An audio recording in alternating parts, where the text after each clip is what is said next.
Go on then, let's go. Right, let's go. Go. We've biscuited up and had some coffee. Yeah. So hello, and welcome to In the Court of the Wenton King. We are doing Kansas.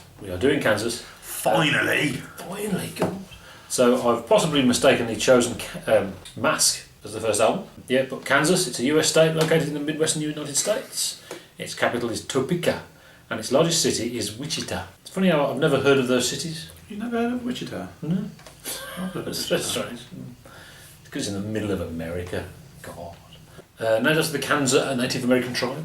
There's other bands named after places. There's UK, Asia, Europe, if you like the 80s. USA. There's at least 2 bands called USA. Possibly 3. Africa, that's a song. Chicago, Boston. More than a feeling. Nazareth, really good. Berlin. And I'll put here, sing it if you can remember it. No. Love is a murmur, something like that. I cannot remember it. They were one hit wonder, weren't they? Judas Priest nearly did that when they were trying to be really 80s, and they dropped out, and that's why Berlin. So yeah, Kansas. They're American. 70s band, definitely 70s. Definitely prog or prog influenced. And there's lots of sort of American music in there, which we don't normally get, which is great. Obviously, there's certain American music we always get, but bluegrass, southernerness, Skinnerdiness, mixed with Genesis and Deep Purple. It's quite a clever mix of hard rock, prog, and songs. It makes it very commercial, but also very appealing to proggers. It's the way they combine the catchy songs and the great playing.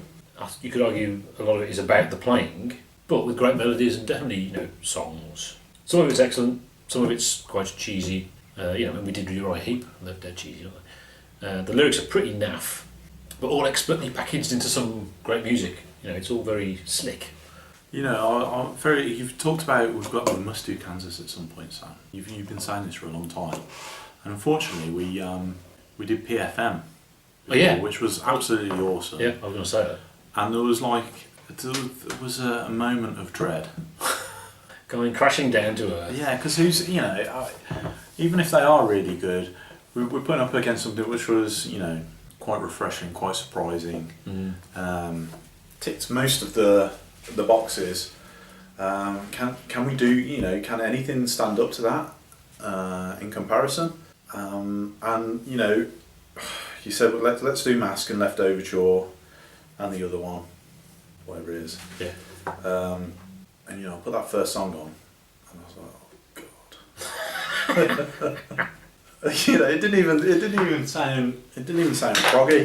No, it doesn't. No. Yeah. And I thought, okay, what the hell's going on here? And actually, as the album goes on, you think, yes, yeah, not too bad. You can definitely see why we're doing this. Felt very, very rough in places. It's sort of like we can't even be bothered to finish this song off. I know what we'll do. We'll just fade out. Let's just fade. And that's not like one song. It's like several songs. We're fading out now. Okay, that's the end. It's faded. Let's go on to another one. And that makes it feel a little bit sort of haphazard. But I mean, we are talking about an American take on prog, and there is a sort of energy to it. Every song's got to sort of maintain that energy or go up. Very Deep Purple like, or Uriah Heep latter album. The second 2 albums we did, very like that sort of thing. We've got to keep the energy going, keep it up, and they do it. And it's exhausting. It's sort of like, can we slow down a bit and enjoy some of this stuff that you do, because there's some good, it's some interesting stuff going on there. But it feels like everything we do, there's a sort of a mixture of rock and prog. Yeah. And this is sort of like it's pushing the envelope more towards the rock side of things. And maybe I'm getting a bit bored of that now, which is interesting, because maybe that's something that's occurred over doing all these albums. Maybe I'm getting a little bit tired of that. Maybe I'm being a bit harsh. Although I actually think it's quite good. Yeah, well, I think that's that point you made. That's our context. So particularly if we've just attracted people who don't watch our videos because it's Kansas, that we've just been done PFM. That's the context we've got this in. You can't get away from that. We can't decide to wipe clean the PFM and just wipe that from the memory and start again from. Yeah. So had we done this after Guns N' Roses, maybe that would have been a different experience. It's interesting the band don't really like this one, and my favourite one that might have been their experience at the time, that they're not being able to get a hit and not breaking through, etc., etc. Even though the first two songs are obvious, they're different to the rest of the album. Actually, they're much more commercial, almost an R&B rock, Billy Joel-y maybe at a stretch, that kind of thing. And the rest is much more proggy. They are known for being quite middle of the road, AOR, Foreigner, that kind of thing, and that's slightly unfair because by that standard they're hardcore musos with progginess going on and occasional little sort of gentle giant almost bits of type stuff. Loads of great playing, complex arrangements, and good. They are songs. They are songwriters. Yeah, well, I mean, you said the lyrics are crap. It takes a woman's love. Okay, to make a man. Could you imagine what I thought when I heard that? What the hell have we put ourselves in for here? But I mean, that isn't fair, really. It's not good. There's a lot of rhyming as well in the lyrics. I mean, this is prog we're talking about. Can't have. They're probably better than most prog lyrics. But it's straddling a thing, isn't it? It's. I suppose it's bringing it to an American. Yeah, and there's an audience there who like prog, and they've got to please them, and they want to. The record company is saying, well, sell records, and that's really difficult, and I think they do it very well. You've got serious proggy bits that appeal to proggers, and it's going to appeal to Aunt Em down the farm by the cornfields. Is that offensive or something? I don't even know what I mean. I like there's a tightness to their sound. Production is not fantastic on this. Jeff Glixman is the producer, actually. So it's a bit muddy, so it's not so clear on this one, but they're playing, the way they play, it's very, very clear and tight and clear notes. The notes are very well defined, which is a very European thing, actually, very un-American. And I think that influenced things like the Dixie Dregs, who we should do at some point, and Dream Theater. The clarity, so that's cool. I like the violin, and what's interesting about that is it's nothing like the violin we, on BFM or anything like that. It's not Euro violin, it's not jazz and classical, it's American folk violin, it's that kind of stuff. And you realise how little difference there is between those two things, actually, which is interesting. Applied in that way, it's very similar.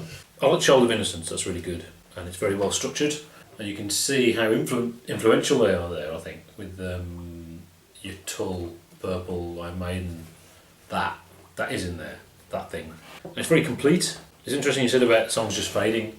That one is the one that is actually very well realised and structured, and it doesn't have to be 3.5 minutes. Now it's got this bit, it's got a proper ending and everything. So you like that one? Yeah, it's good. Yeah, I mean, I would have guessed, maybe I'm a bit unfair, this would have been quite a hard sell in America because I suppose a British fan, because you've got Ahmet Ertegun, who's obviously American, and he, pushed Yes and people like that. Yeah. Which is, quite brave. I would have thought this would be quite difficult for an American band to sell to an American sort of label. I think that was the problem. That was the problem they were having at this point. You've got to do some blues rock, man. So they did. To be fair, they did 2 songs of it, and then Icarus, Borne on Wings of Steel, which is a whole different thing. Shit. So yeah, they've obviously done what they're told there, and it's good. And I think it's good. Mm-hmm. So that's harsh. It is harsh. Yeah. What's it called? Masque. It's like an American Indian, native American masque or something. Yeah, something like that. Yeah. And the thing wasn't a mask like a ball or something like that? Well, it is that kind of mask. And there's a picture of someone made out of fish. That's a bizarre cover, isn't it? Doesn't have anything to do with anything. But I mean, if you listen to, if you're a big fan of Genesis or Yes, are you going to like this? Well, some will and some won't. Yeah. They're picking up a subset of those people at this point, I suppose. Yeah. And they want to pick up the wider audience as well, which they haven't done yet. Yeah, I think it's great. It's 4X. Now, when I was listening to it, I thought this is 3X because it's not particularly exciting. But we've put so many sort of dodgy bands in the 3A category, or dodginess, I'm sure I gave, what's his face, Iron Maiden guy. Bruce Dickinson. I'm sure I gave him 3 eggs. Yeah. This is way better than that. But I feel 4 eggs, that's, 4 eggs is a really... 4X is good. Yeah. It's the word good. Okay, yeah, let's go with 4 eggs. Because it is good. It is good. Well, I'm not going to listen to it again. It hasn't made an indelible mark on me. So yeah, Masque. Great stuff. See you next week for Left Overture. Woo! We didn't do a sort of sign up to our newsletter little thing. Oh yeah. Sign up to our newsletter. So if you go to the website, wenton.co.uk, we're going to do a newsletter, but we need to draw up interest first. It's going to be like a prog Prog comedy. More like a magazine sort of thing, isn't it? Yeah. Prog articles are silly, meaningless articles about prog that don't have any meaning. No music reviews or anything sensible. Just silly stuff. Prog comedy. Yeah. So if you like prog and you like comedy, go to the website and sign up for that. We've had about 3. I think it's 5 now. Wow! Oh my god, we're famous. And we said we're going to try and get, if we get 20 people to read it, we'll do it. Mm. So yeah, we need a sharp uptake in signing up for this thing to make it actually happen. Mm. So please, go on, do it. I want to do it. There's nobody that's doing it. There's no one. I've also got a Twitter account at Wenton King. Subscribe. Yeah, Twitter.